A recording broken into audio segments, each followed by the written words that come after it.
Mr. Alegria, the victim of Vega and Hernandez. And he didn't show up today. Why is that? It's proven that these deputy gang members, they retaliate, they harass people, and they continue to violate their rights even after they step forward. So Mr. Alegria was definitely fearful that if he comes to these type of hearings, that he would be retaliated upon by other deputy gang members associated with Vega and Hernandez. Were you ever able to prove that he had a tattoo associated with the executioners? There was no direct evidence of that, but the county came forward very quickly to settle the matter. So that is probably indicative of there being potential evidence of that. It's not clear, but we didn't get far enough in the case to really prove that.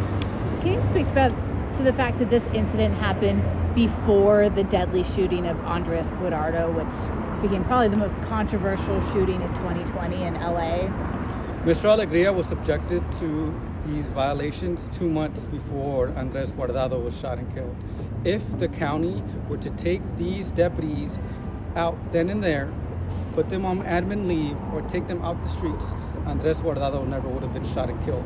So it's indicative of how the county operates, how the sheriff's department operates in terms of essentially giving these deputies carte blanche to violate people's rights and then continue with this lawlessness and these acts of impunity by then violating other people's rights and leading to deadly uses of force like Andres Guardado. The deputy tried to cover up what happened. How did the truth of that day actually end up coming to light? Well, the truth of that day came out because of Mr. Alegria. People like Mr. Alegria, people that are willing to come forward and actually tell the truth about what happened and hold these deputies accountable. Because we know the county's not going to do it, the sheriff's department is not going to do it, the then sheriff is not going to do it. In fact, they're going to cover up for them. So when people who have their rights violated come forward, speak up, and take a stand, that is when things like this come to a conclusion, such as a 24-month sentence. How is the victim doing today? He's doing okay. He's doing okay. I mean, it is a traumatic experience being violated in such a crazy manner. I mean, it's undisputed that these deputies essentially wanted to set him up. They wanted to take him to a gang territory and say, we're going to set you up and we're going to drop you off in this gang territory to make sure that you're in harm's way. So that type of violent situation, that type of dangerous situation is not something that someone could forget so easily. The judge touched on the fact that what the deputy knew what he was doing was illegal. How do you make sense of that kind of conduct by someone who swore to serve and protect?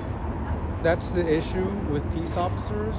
Most of the time they do the right thing, but when they have such power, when there is no accountability, and when they're able to get away with so many things, then it's very easy to violate someone's rights. It's very easy to break the law, and it's very easy to get away with it. And that is the issue with law enforcement. There is a lack of oversight. There is this crazy concept called the thin blue line, the code of silence, and when these things continue to exist in the law enforcement field and community, then things like the situation with Deputy Vega and Mr. Alegria and Deputy Hernandez will continue to exist. Your client said in his letter to the court that he thinks there are other deputies like this currently within law enforcement.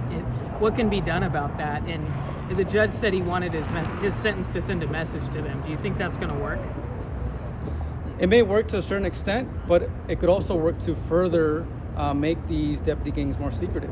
I mean, they operate on this code of silence, they operate on this secrecy. So if other deputy gang members are looking at this, they're thinking, well, we need to stop getting tattoos. That's what we need to do, because we'll never get caught, and we need to be more silent about what we do because we'll never get caught.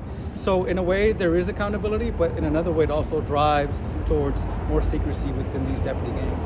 Have you seen in your practice so far a deputy receive a sentence like this before? Aside from Baca, not in recent history. So this is, I think, a good step forward. This is the right way in terms of holding these deputy gang members accountable. But at the same time, there needs to be more done by the sheriff's department to take further steps to make sure that deputy gangs don't exist. And I don't see that currently. We did want to give Sheriff Luna some time to get acclimated with the role of sheriff, but at the same time, the families of victims of police violence, members of the community, and civil rights advocates aren't seeing enough movement yet to hold these deputy gang members accountable. Thank you. Thank you. Thank you so much.